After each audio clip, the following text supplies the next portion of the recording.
My question was about the cost containment on the non-discretionary expenses. It's a zero-sum game. If we're paying an extra $1 billion a year on Medicaid, on pension costs, on health costs, and on debt service, that means there's $1 billion less for the Teacher's Choice Program, tree pruning, infant mortality, et cetera. I threw out words such as aggressive and comprehensive and proactive. I had sarcasm wrapped around each of those words. You said you agree with those words. Where are we?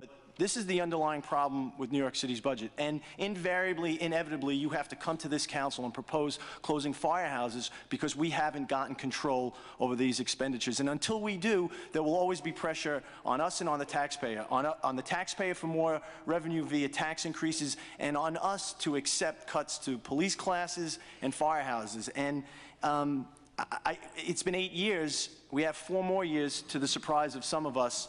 And there has to be that all-out effort. You've been working for OMB for a long time, so clearly you worked during the Giuliani administration. Do you remember Rudy Giuliani ever saying that anything, we'll stick to the budget this time, but anything within the budget was outside of his control? Did you ever hear the phrase, uncontrollable or non-discretionary come out of the mouth of Rudy Giuliani?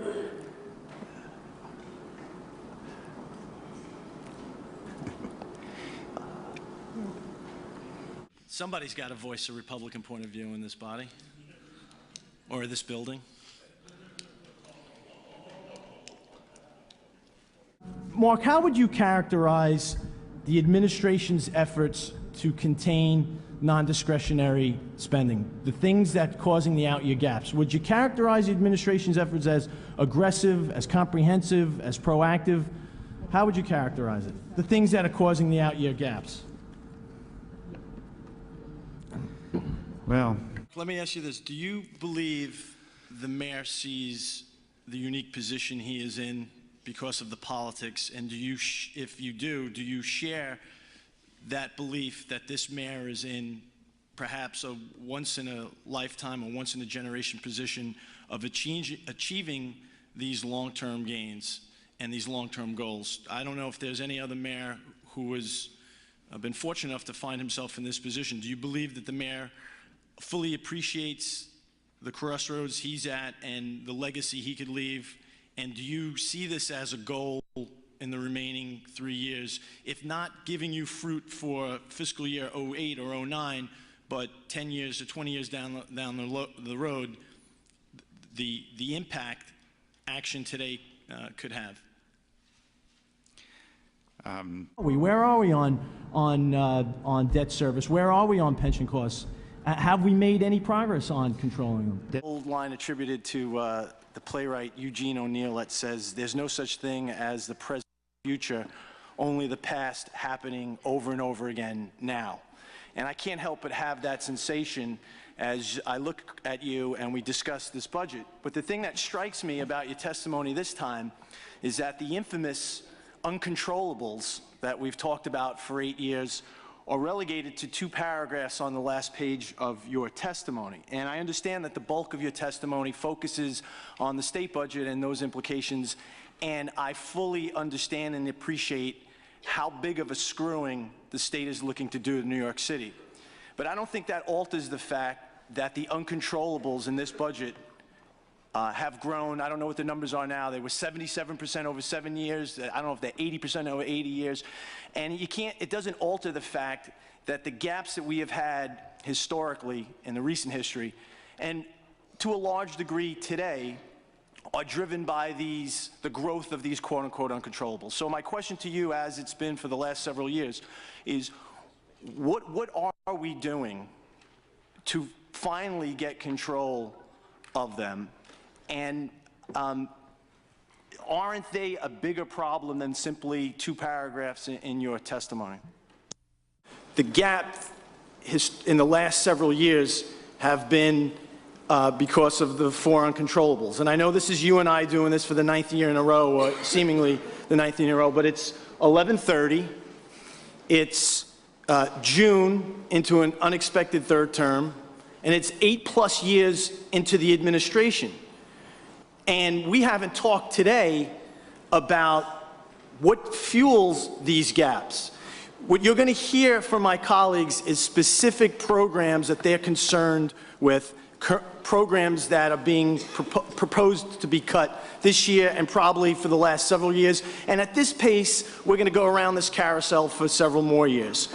My question always goes to the heart of what drives your need to reduce these agencies, sort of along the lines of what Councilmember Ignizio was saying. Until we get control of the 4 monsters fueling these budget gaps, we will always be here, whether it's Vinnie Gentili in 2012 or his successor. And my point to you is, when does this administration, who in various elections said that we are uniquely qualified because we owe nothing to anyone and we will make the tough decisions? When do you make those tough decisions? When do we talk about the Medicaid cuts? When do we get Tier 5? When do we talk about health care benefits?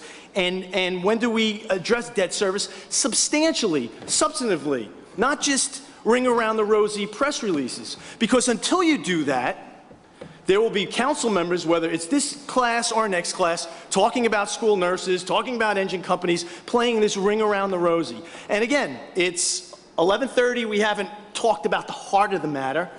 It's June of a 3rd term, and it's 8.5 years. When do we get to the heart of the matter? I had an interesting exchange early on with the speaker and the chairman talking about, and I'll paraphrase, to the extent that you spend on X, you can't spend on Y. That was a very important point you made. Well, I would take that on the macro scale. To the extent that you have spent on the uncontrollables, that's the reason why we have pressure on firehouses, senior centers, and libraries. So I guess I'll allow you to answer the question about tone, and aren't you complicit in this? And if you could answer, what is the percentage, since the administration has come to power, that we have, the percentage increase in the uncontrollables, and what is the raw dollar amount? And if you can then answer, in the remaining 3 years in the financial plan, what percentage increase do you see, and what is the raw dollar amount? Because some of my colleagues are talking about $70 million and $50 million, $100 million. We are talking about billions of dollars that we have made decisions that have led to growth on the uncontrollables. That's billions of dollars less than we have to spend somewhere else. I can get you the specific numbers and answer your question.